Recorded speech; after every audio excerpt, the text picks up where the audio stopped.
요한일서 2장 1절에서 3절까지 말씀 묵상하겠습니다. 2장 1절에서 3절까지 말씀하겠습니다. 나의 자녀들아, 내가 이것을 너희에게 쓰면 너희로 죄를 범하지 않게 하려 함이라.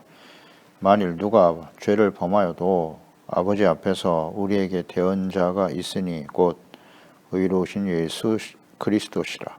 그는 우리의 죄를 위한 화목제물이니 우리만 위할 뿐 아니요 온 세상의 죄를 위하심이라. 우리가 그의 계명을 지키면 이로써 우리가 그를 아는 줄로 알 것이요. 아멘. 우리의 대언자 되시는 예수 그리스도, 하나님과 예수 그리스도 안에서의 인격적인 만남과 교제. 그리스도인의 삶이라는 것은 예수님과 하나님 아버지와 성령, 성삼위일체 하나님과의 만남과 교제이지요. 이 만남과 교제를 온전히 이루기 위해서는 우리의 교제의 대상이 되시는 하나님, 예수 그리스도, 성령이 누구신가, 어떤 분이신가에 대한 분명한 이해가 있어야겠지요.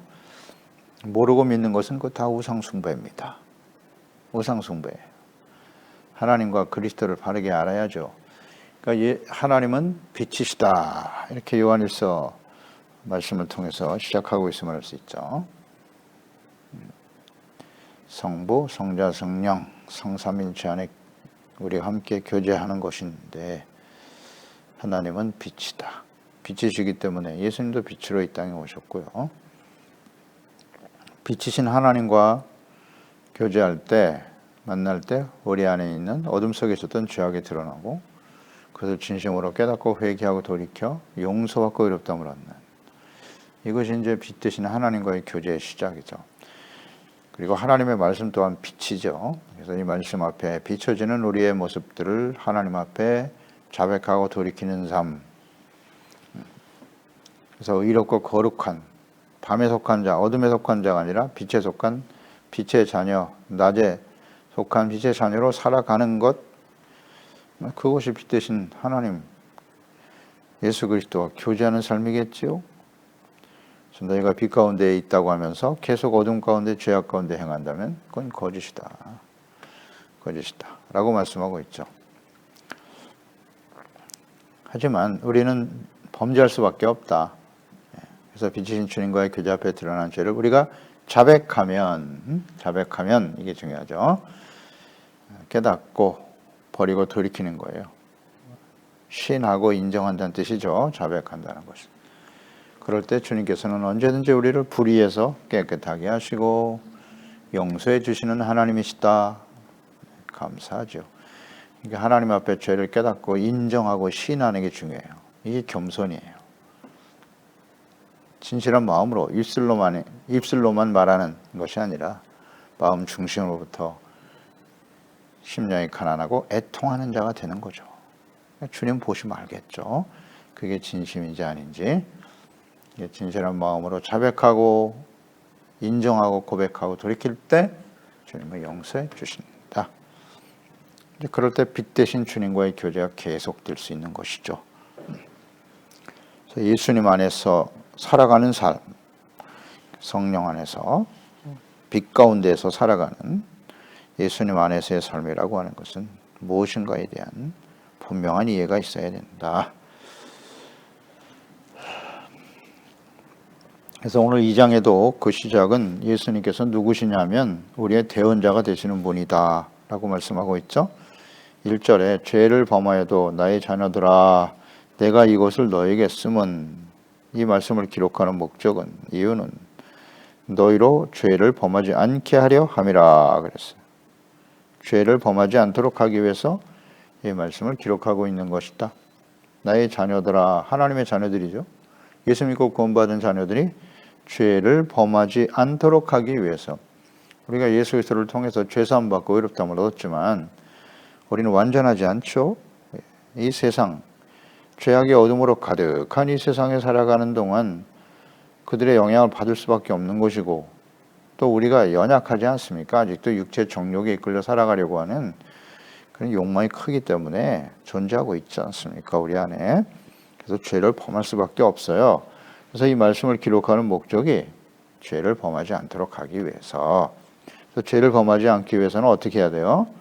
예, 이 말씀을 묵상해야 되는 거죠. 이것을 쓰면 그랬잖아요. 성경을 기록한 목적이 죄를 범하지 않도록 하는 것이기 때문에 우리는 죄를 범하지 않기 위해서는 어떻게 해야 된다? 하나님의 말씀을 주야로 묵상해야 된다.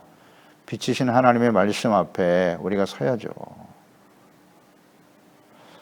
버리고 깨닫고 버리는 것이 대단히 중요하잖아요. 자백하고 돌이키고 다른 길이 없어요. 다른 방법이 없습니다.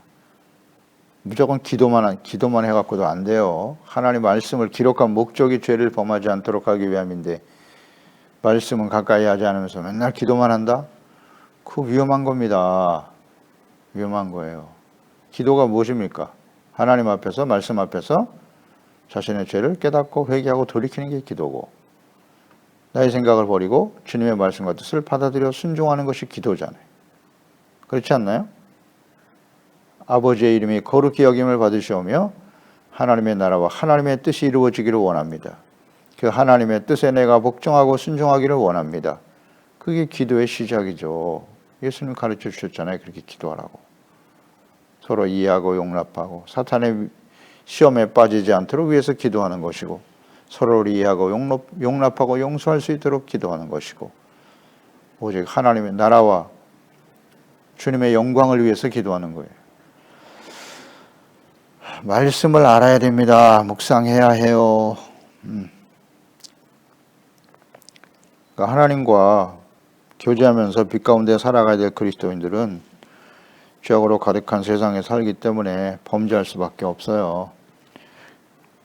만일 누가 그랬어요. 이렇게 기록 목적이 분명한데 죄를 범지 않게 하기 위해서 기록했는데 만일 누가 죄를 범하여도 그랬죠.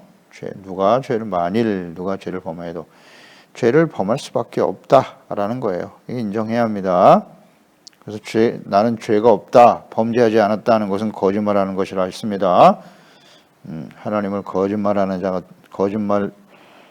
자로 만드는 거예요. 하나님과 자기 스스로를 속이는 일이라고 했어요. 인정해야 됩니다.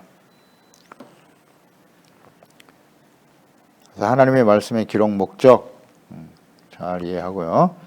책망, 교훈, 바르게 함과 의로 교육하는 거예요. 하나님의 사람으로 온전하게 하기 위해서 죄를 범하지 않도록 깨닫고 돌이킬 수 있도록 하기 위해서 성경은 기록됐다. 죄를 지을 수밖에 없지만 그러나 아버지 앞에서 우리를 대원해 주시는 예수 그리스도가 계신다. 대언자가 있으니 곧 의로우신 예수 그리스도다. 대언자가 계신다니까 예수님이 우리의 대언자라고 하시네요. 의로우신 죄가 없으신 하나님의 아들 예수께서 우리의 대언자가 되신다. 어디서? 하나님 아버지 앞에서 그랬어요. 앞에서 대언자가 되신다. 그러니까 하나님 앞에서라고 하는 것은 하나님 앞에서 우리가 하나님 앞에 설 때 이 대언자라고 하는 이 말이 헬라어의 파라클레토스거든요. 파라클레토스, 돕는 자, 중재자, 변호자, 위로자 이런 의미를 갖고 있죠. 하나님 앞에서 우리의 죄를 변호해 주시고 대변해 주시는 분이 예수님이다. 우리가 용서받기 위해서 지금도 용서해 주시도록 하나님 보좌 우편에서 우리를 대변하고 계시는 분 예수님. 그러니까 이 대언자 파라클레토스는 보내심을 받았다는 거죠. 우리를 돕기 위해서 보내심을 받은 분이다. 그러니까 예수님께서 우리의 파라클레토스이십니다. 대언자시에요. 이 파라클레토스라고 하는 이 단어가 어디에도 쓰였는가 하면 예수님께서 성령을 보내주실 것을 약속하실 때 요한복음 14장 26절이죠. 보혜사 곧 아버지께서 내 이름으로 보내실 성령 그가 너희에게 모든 것을 가르치시고 내가 너희에게 말한 모든 것을 생각나게 하리라. 이 보혜사가 곧 파라클레토스입니다. 그러니까 예수님도 파라클레토스이시고 성령도 파라클레토스이십니다. 이건 보내심을 받았다는 뜻이거든요. 우리를 돕기 위해서 보내신 분이 예수님이고 또한 성령님이세요. 누가 보내셨나요? 하나님 아버지께서.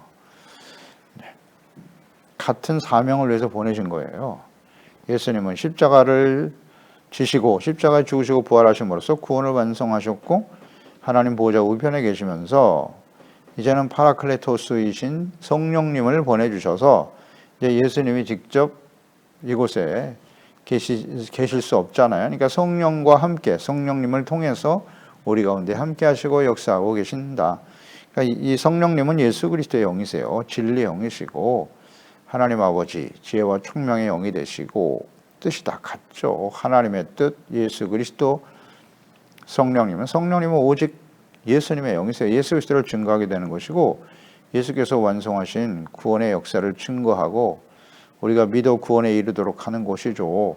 진리 하나님 예수 그리스도 하나님의 말씀만을 전하는 거예요. 그게 성령이십니다. 하나님의 성령을 받았다고 하면서 예수 그리스도를 부인합니까? 하나님의 아들 그리스도 사람으로 오시고 참 하나님이신 예수님을 부인한다? 다 가짜죠. 진리는 오직 예수 그리스도, 성육신 예수 그리스도와 하나님의 말씀이 진리예요. 성경 말씀에 기록된 하나님의 말씀 이외에 다른 것을 전하거나 가르치는 것, 그건 성령이 아니시죠. 성령은 진리의 영이세요.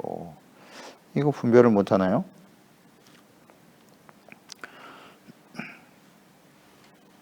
성경 말씀이 진리예요. 성경 66권만이 진리입니다. 이것 외에 다른 걸 전하면 안 돼요. 또 이걸 왜곡해서 자의적으로 해석하는 것 대단히 위험하죠. 그러니 이걸 분별을 못하니 성도들이 왜곡 해석하니까 여기 다 넘어가는 거예요. 이단들이. 거짓 목사들 역시 마찬가지고. 성경을 잘 알아야 되는데 이게 전체를 잘 이해할 수 있어야 되는데 그러니까 일단 성령으로 거듭나야 돼요. 보혜사잖아요. 파라클레토스이신 성령님의 도우심을 따라 일단 거듭나고 늘 성령의 인도하심을 따라 하나님의 말씀을 묵상해야 돼요. 친히 읽고 묵상하고 어렵지 않아요. 성령으로 거듭난 사람들에게 성경의 말씀은 절대 어려운 말씀이 아니에요. 거듭나지 못한 상태에서 보니까 이해가 안 되죠. 자세하게 나와 있잖아요. 이건 뭐 초등학생들도 다 알 수 있도록 기록하신 말씀인데 이게 어렵나요? 성령으로 거듭나지 못했기 때문에 이게 대단히 중요해. 그래서 우리는 보혜사잖아요. 파라클레토스이신 예수 그리스도와 성령의 도우심을 구해야 돼요. 진리의 말씀 안에서.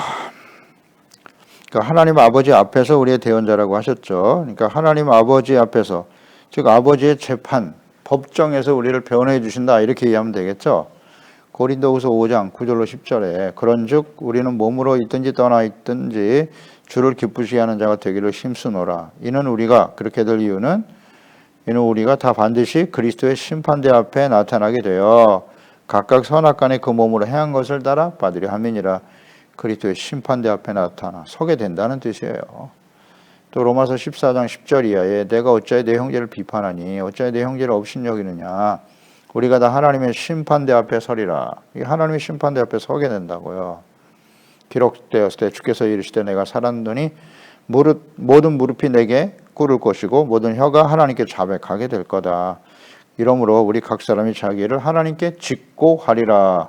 하나님 심판대 앞에 서게 된다고요. 사람이 죽는 것은 정은 있지요. 그 다음에 심판이 있느니라. 끝이 아니에요. 하나님 앞에 서게 된다고요. 그럴 때 우리의 변호자가 되시는 분 파라클레토스가 바로 예수님이시다. 예수님이 대언해 주시는 거예요. 요한계시록 20장 12절 13절로 이어지죠. 또 내가 보니 죽은 자들이 큰 자나 작은 자나 그 보호자 앞에 서 있는데 책들이 펴 있고 또 다른 책들이 펴졌으니 곧 생명책이라. 죽은 자들이 자기 행위를 따라 책들에 기록된 대로 심판을 받고 바다가 그 가운데서 죽은 자를 내주고 사망은 모두 그 가운데 죽은 자를 내주며 각 사람이 자기 행위대로 심판을 받고. 반드시 서게 돼 있어요. 주님 앞에. 죽음이 끝이 아니에요. 그때 우리의 대언자이신 예수 그리스도, 그 예수님을 바르게 알고 있는가? 그 예수님 앞에서 끊임없이 우리가 죄를 자백하고 회개하고 예수님을 통해서 용서받고 의롭다함을 얻고 그런 사람들이 주님 앞에 서게 되면 예수님께서 예, 제가 저를 압니다. 저 사람을 잘 알아요. 주여 나를 보시고 저를 용서해 주세요. 그럼 우리 용서받게 되는 거예요. 그러니까 예수님과 우리의 파라클레토스이신 예수님과 이 땅에 사는 동안에 끊임없이 성령 안에서 말씀 안에서 교제하며 살아가고 있었는가? 매우 중요한 문제입니다. 교제와 만남이잖아요. 그럴 때 우리가 인생을 마감하고 주님 앞에 서게 될 때 주님께서 내가 저를 압니다. 그럼 우리 용서받게 되는 거예요. 예수님께서 산상수훈 7장에 말씀하셨잖아요. 주여 주여 하는 자마다 다 천국하는 거 아니야. 내 아버지의 뜻대로 행하는 자라에 들어가리라 말씀하셨고, 무슨 소리입니까 예수님? 내가 주님의 이름으로 선지자 노릇하고 막 귀신도 쫓아내고 놀라운 역사를 많이 행했는데요. 근데 주님께서 뭐라 했어요? 내가 너를 모르노라. 주님 모르신대요. 그러면 이제 하나님 앞에서 버려지게 되는 거예요. 심판을 받게 되면. 내가 너를 예수님이 모른다. 우리의 대변자이신데. 그러면 버려지는 겁니다. 굉장히 중요한 문제입니다. 그래서 주님과 온전한 교제와 인격적인 나눔이 있는가? 예수님이 우리의 대언자이심을 제대로 알고 있나요? 그러면 예수님께서 우리의 대언자, 파라클레토스가 되실 수 있는 근거는 뭐냐? 곧 의로우신 예수님. 예수님은 의로우신 분이기 때문에 그렇고요. 그는 우리의 죄를 위한 화목제물이니 우리만 위할 뿐 아니요 온 세상 죄를 위함이라 그랬죠. 예수님께서는 의로우신 분이세요. 죄가 없으십니다. 그래서 우리의 죄를 대속하시기 위해서 죄 없으신 하나님의 아들이 화목제물이 되어 주셨다. 십자가. 그러니까 온 세상의 죄를 위하여 온 세상 모든 사람들의 죄를 대속하시기 위해서 십자가에 자신의 몸을 화목제물로 드리셨다. 그러니까 하나님 앞에서 속죄제물을 드리고 은혜에 감사하여 드리는 제물이 화목제물이에요. 화목제물, 십자가의 화목제물. 하나님과 우리가 화목하게 된다. 하나님과 우리가 화목하게 되기 위해서는 어떻게 해야 할까요? 중요한 문제입니다. 레위기 말씀 우리가 잘 알죠? 제사에는 대부분이 속죄제죠. 번제, 속죄. 속죄를 위해서 드리는 게 제물이에요. 속죄. 죄를 용서받기 위해서 제물을 드리는 거예요. 제사를 드리고 그 방법이 번제냐, 소제냐, 전제냐, 형태에 따라서 거제, 요제 같은 것도 있고요. 속건제, 속건제는 역시 속죄죠. 하나님의 거룩한 것을 범하는 부정한 모습으로 하나님 앞에 나아가는 성전의 기물이나 하나님의 예배드리는 절차를 바르게 행하지 못함으로써 부정한 죄를 졌을 때 드리는 게 속건제지요. 더럽혀졌다. 결국은 속죄가 제물의 핵심인데 그 속죄를 통해서 이제 하나님의 은혜, 속죄받은 은혜가 감사하여 드리는 것이 뭐다? 화목제물이죠. 화목제물. 레위기 7장 11절 이하에 여호와께 드릴 화목제물의 규례는 이러하니라 잘 나와 있죠. 만일 그것을 감사함으로 드리려면 감사잖아요. 감사. 기름 섞은 무교병, 기름 바른 무교전병과 고운 가루 섞어 구운 과자를 그 감사 제물과 함께 드려라. 화목제물은 감사함으로 드리려면 그랬죠. 혹은 서원하는 것을 갚기 위해서 드리는 것 또한 화목제물이라고 볼 수 있죠. 레위기에 잘 나와 있어요. 그러니까 속죄 은혜에 감사하여 드리는 화목제물. 속죄를 위해서 하나님과의 구원의 언약을 온전히 이루시기 위해서 자신을 화목제물로 십자가에 들이신 예수 그리스도. 그러니까 그 속죄를 통해서 하나님과 화목해지는 거예요. 죄를 범하면 하나님과의 관계가 단절되어진단 말이죠. 우리가 원수 되었을 때 하나님께서 그 아들을 십자가에 화목제물로 내어주심으로써 우리의 죄를 용서해 주시고 하나님과 그 피로 화목하게 되었도다. 아멘. 제사의 의미, 속죄와 화목에 있어요. 하나님과 화목하게 된다. 교제, 만남, 온전히 이루어지게 된다는 것이죠. 그러니까 예배의 형식 자체가 하나님과 우리를 화목하게 하는 것은 아니에요. 형식에 치우치면 안 됩니다. 하나님 앞에 우리가 제사와 예배를 드리는 중요한 목적과 이유가 뭐라고요? 속죄 잊지 말아야 합니다. 속죄예요. 속죄. 하나님 말씀 앞에 내가 오늘 나의 잘못된 생각은 뭐지? 이 말씀을 내가 온전히 순종하지 못하고 있는데 하나님의 뜻을 잘 모르고 있었군. 나의 생각을 쳐서 혹종시키고 예수 그리스도의 보혈로 씻음받고 용서받는 것, 이것이 예배 아닌가요?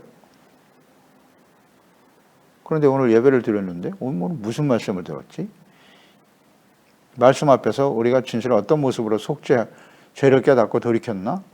내가 주님의 명령에 순종하지 못한 것은 뭐지? 중요하죠. 하나님의 말씀을 기록한 것은 너희로 죄를 범하지 않게 하려 함이요. 혹시 죄를 지었을지라도 깨닫고 자백하여 우리의 대언자 되신 예수 그리스도, 그 그리스도의 화목제물로 드리신 예수님 앞에서 진실한 마음으로 회개하고 돌이킬 때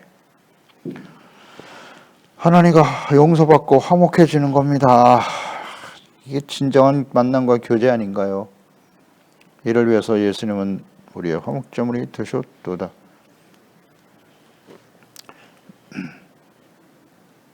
로마서 3장 25절. 이 예수를 하나님이 그의 피로써 믿음으로 말미암는 화목제물로 세웠다. 피, 예수님의 피. 이는 하나님께서 길이 참으시는 중에 전에 지은 죄를 간과하심으로, 간과라는 말이 중요하네요. 이전에 우리가 죄가 있었는데 주님이 이제 죄를 더 이상 생각지 않으신다는 거예요. 화목제물이신 예수님의 피 때문에 자기의 의로우심을 나타내려 하심이니라. 아멘. 너무 감사하죠. 주님이 간구하신다는 거예요. 고린도후서 5장 18절 이하의 모든 것이 하나님께로 써놨으며 그가 그리스도로 말미암아 우리를 자기와 화목하게 하시고, 그가 누굽니까? 예수 그리스도. 우리에게 화목하게 하는 직분도 또한 주셨다. 그래서 곧 하나님께서 그리스도 안에서 계시사 세상을 자기와 화목하게 하시며 그들의 죄를 그들에게 돌리지 아니하시고 화목하게 하는 말씀을 또한 우리에게 부탁하셨다. 예수님을 통해서 죄를 용서하시고 하나님과 화목하게 하셨던 주님께서는 이제는 예수 그리스도 안에서 우리를 사용하셔서 이제 우리에게 화목하는 직분을 주셨다는 거죠. 자, 우리가 화목하게 하는 직분을 가졌다는 게 무슨 뜻일까요? 예수께서 행하신 일을 우리도 하는 거예요. 이 십자가를 지심으로써 화목제물이 되셨잖아요. 그러니까 우리도 우리의 삶을 하나님이 기뻐하시는 거룩한 산제물, 화목제물로 하나님께 드려야죠. 예수님이 의로우신 대언자이시잖아요. 그러니까 성령님의 인도하심을 따라 우리는 진리의 말씀을 따르는 의롭고 거룩한 하나님의 자녀가 돼요. 그들을 위해서 끊임없이 예배를 드린다고 하는 건 거룩한 산 제물로 우리가 드려지는 거란 말이에요. 온전한 예배, 우리를 정결하게 하고 하나님 앞에서 온전한 하나님의 자녀가 되게 하고 의롭고 거룩한 행실을 통해서 모든 사람들이 우리를 보고 예수 그리스도를 알아 구원받게 하는 거죠. 죄를 깨닫고. 그러니까 우리가 그들에게 또한 삶을 통해서 보여줘야 할 뿐만 아니라 분명히 가르쳐줘야죠. 죄가 무엇인지, 어떻게 구원을 받아야 하는지 가르쳐줘야겠죠. 책망과 교훈, 바르게 함과 의로 교육하는 이 일을 계속해야 되는 거예요. 이게 화평케 하는 거 아닌가요? 목사들이 해야 할 일이고 또 믿은 우리가 다 왕같은 제사장들 아닙니까? 그리스도인들이 빛으로 살아가야 될 그리스도인들이 해야 할 일입니다. 부모가 해야 할 일이고 자녀들에게 그리스도인으로서 이것이 화목케 하는 직책이에요. 죄를 덮어주고 무조건 평안해라. 죄가 있는 곳엔 악인의 길에는 절대 평화가 없습니다. 잊지 말아야 합니다. 죄를 버려야 하나님과 화목해지는 거예요. 속죄 없는 화목은 없어요. 이거 속이면 안 됩니다. 스스로를 속이려고 하죠. 우리는 죄를 짓고 그 불의로 인해서 얻어지는 재물과 부로 인해서 나는 평안을 누리리라. 그것은 거짓입니다. 속으면 안 돼요. 죄가 있는 곳에는 절대 평화가 없음. 하나님 말씀하셨잖아요. 화목제물이신 예수 그리스도께서 하나님 앞에서 우리의 죄를 대속해 주시고 변호해 주신다. 이것을 아는 사람들은 그럼 어떻게 살아야 돼요? 3절 우리가 그의 계명을 지키면 보세요. 이로써 우리가 그를 아는 줄로 알 것이요. 그를 안다는 게 뭐예요? 우리의 대언자가 되시고 화목제물로서 십자가에 죽으시고 하나님 앞에서 우리의 죄를 용서해 주시고 하나님과 화목하게 하시는 분이 예수님이다. 그분을 아는 사람은 어떻게 살아야 돼요? 그의 계명을 지키면 조건절이잖아요. 그러니까 주님의 계명을 지키는 자들이 곧 화목제물이 되어주신 예수님을 아는 사람들이라는 거죠. 자, 우리를 대속해 주신 은혜를 아는 사람들은 뭐 계속해서 범죄해도 괜찮다? 그게 아니고 나의 죄 때문에 십자가에 피 흘려 죽으신 예수님을 생각하고 더욱 그의 계명들을 지키는 자들이 되어야 하는 거예요. 예수님 우리의 대속 화목제물이 되어버려 용서해 주셨으니까 이제는 우리는 아무렇게나 살아도 되는 거다? 이게 거짓입니다. 그건 대언자이신 예수님을 아는 사람이 아니라고 말씀하고 있잖아요. 빛이 신촌인가 교제하는데 어떻게 끊임없이 죄악된 길로 갑니까? 아니잖아요. 그러니까 우리는 온전하지 못해요. 온전하지 못하기 때문에 대언자이신 예수 그리스도를 통해서 그 말씀 앞에 우리가 배우고 성장해 가는 것이죠. 성장하면 할수록 이제 우리는 하나님의 말씀을 듣고 지켜 순종하는 모습으로 성장해 가는 것이다. 그런 뜻이에요. 언제나 어린아이 같이 있을 수는 없지 않습니까? 이건 율법주의자가 되라는 말씀이 아니죠. 그게 아니라 대속의 은혜를 생각하고 우리 대언자이신 예수님 앞에서 우리의 말씀을 통해서 계명을 통해서 우리의 죄를 깨닫고 회개하고 용납하고 용서받고 의롭다함을 얻는 삶을 계속해가는 거죠. 근데 중요한 것은 동기예요. 우리가 왜 하나님의 말씀을 지켜 순종하는가? 동기는 뭐다? 사랑이죠. 사랑. 감사하는 마음이죠. 나 같은 죄를 용서해 주시고 주님의 은혜에 감사하는 마음, 사랑으로 이 말씀을 지키는 거예요. 신명기 5장 10절에 나를 사랑하고 내 계명을 지키는 자에게는 1000대까지 은혜를 베푼다. 신명기에도 분명히 말씀하셨어요. 하나님의 뜻은 뭐다? 나를 사랑하는 거예요. 나를. 마음을 다하고 뜻을 다하고 내 목숨을 다하여 여호와를 사랑하고 그 다음 내 이웃을 자기 몸같이 사랑하라고. 이게 하나님의 뜻이에요. 율법, 계명을 주신 하나님의 뜻이라고요. 그러니까 계명은 곧 뭐다? 계명에 나타난 하나님의 뜻은 두 단어로 요약해 보시오. 사랑과 의. 사랑과 의입니다. 이것이 하나님의 속성이고요. 공의와 사랑. 그게 율법이에요. 계명입니다. 그러니까 하나님 사랑, 이웃 사랑 이것을 실천하는 것이 후스티시아, 의라는 거죠. 뭐 어렵지 않아요. 그래서 이 계명을 가지고 지키는 것이 곧 하나님을 사랑하는 것이다.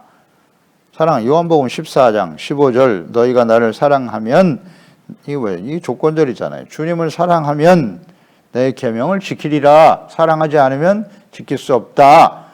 하나님의 계명을 지키지 않는다. 그 말씀을 지키지 않는다는 건 뭐다? 하나님을 사랑하지 않는 것이다. 하나님보다 자기 자신을 더 사랑하는 거죠. 하나님과 재물, 너희가 두 주인을 섬길 수 없다. 이를 사랑하면 저를 미워하고 이를 중히 여기면 저를 경히 여김이라. 사랑과 가치를 어디에 두고 있느냐? 하나님을 사랑하면 당연히 그 계명을 지키죠. 말씀하셨잖아요. 또 14장 21절에 나의 계명을 지키는 자라야 나를 사랑하는 자니. 조건절이잖아요. 나를 사랑하는 자는 내 아버지께 사랑을 받을 것이고 나도 그를 사랑하여 그에게 나를 나타내리라. 아멘. 어떻게 하는 것이 하나님을 사랑하는 겁니까? 그냥 열심히 예배만 드리는 거예요? 열심히 봉사하고 열심히라는 단어 되게 좋아하지. 열심히만 하면 사랑하는 걸까요? 그리고 하나님의 말씀은 전혀 지키지 않아? 주님의 말씀을 듣고 지켜 순종하는 것이 하나님을 사랑하는 거라고 분명히 말씀하셨잖아요. 예수님께서. 그러니까 사랑이 동기가 되어 그 계명을 순종하는 사람이 되어야 합니다. 이것이 대언자이신 예수 그리스도를 아는 거죠. 그 하나님이 아들을 통해서 화목제물이 되어 나 같은 죄인 죽었던 우리를 살려주셨는데 그 은혜가 얼마나 감사합니까? 그러니 주님의 말씀을 당연히 따르고 순종해야죠. 사랑하니까 우리가. 하나님의 계명, 하나님 사랑, 이웃 사랑이죠. 의의 기준이고. 그래서 이 말씀을 통해 죄를 깨닫고 자백하고 버리고 용서받아 의의 삶을 지켜가는 거예요. 요한복음 13장 34절 요 1, 3, 3, 4 새 계명을 너에게 준다. 서로 사랑하라. 내가 너희를 사랑한 것 같이 너희도 서로 사랑하라. 갈라디아서 5장 14절 온 율법은 내 이웃 사랑하기를 내 자신과 같이 하라 하신 말씀에 이루어졌다. 아멘. 기도하겠습니다. 하나님 아버지, 오늘도 주의 말씀을 듣습니다. 하나님께서 저희들을 죄악의 어둠 가운데 있던 우리들을 비추신 예수 그리스도를 보내사 어둠의 죄악들을 깨닫게 하시고 진실한 마음으로 회개하고 돌이켜 화목제물이 되신 예수 그리스도로 말미암아 죄사함 받고 의롭다함을 얻고 영광스러운 하나님의 자녀가 되게 하신 것 감사합니다. 그리고 이 하나님의 말씀들을 자세히 기록하여 우리에게 남기심으로써 이 말씀을 통하여 우리가 교훈과 책망을 얻고 의로 교육을 받아 죄를 범하지 않도록 깨우쳐 주시고 인도해 주신 감사합니다. 그럼에도 불구하고 우리는 악하고 패역한 이 세대를 살아가면서 범죄할 수밖에 없는 연약한 존재들입니다. 그때마다 이 말씀을 묵상하고 드러난 우리의 모습을 주님께 자백하면 언제든지 우리를 용서해 주시고 십자가의 화목제물이 되어주신 그 보혈로 우리를 씻어 정결케 해주신 하나님의 은혜를 감사합니다. 지금도 하나님 보호자 우편에서 우리의 연약함을 아시고 우리가 자백할 때마다 우리의 죄를 대변해 주시고 용서해 주시는 그 주님의 은혜를 감사하고 찬양합니다. 우리가 그 주님을 알기 때문에 함부로 악을 행하고 범죄하며 살아갈 수 있겠습니까? 그렇지 않습니다. 오히려 그 주님 앞에 은혜에 감사하는 마음으로 사랑하는 마음으로 주님의 계명을 잘 지키는 자들이 되어야 하겠죠. 그래서 하나님의 계명은 하나님 사랑, 이웃 사랑입니다. 그리고 하나님의 의의 기준이 되는 것이 우리가 잘 알기 때문에 주여 오늘도 보혜사이신 예수 그리스도 또 대언자 보혜사이신 성령님을 우리에게 보내주셨사오니 보혜사 성령이여 오늘도 우리의 마음과 생각 속에 친임대하시고 역사하셔서 진리의 영이신 그리스도께서 항상 매 순간순간마다 하나님의 말씀과 뜻이 생각나게 하여 주시고 사랑을 부어주셔서 그 사랑으로 주님의 말씀을 따르는 의롭고 거룩하고 진실된 하나님의 자녀들로 빛의 자녀들로 살아가게 하소서. 예수님의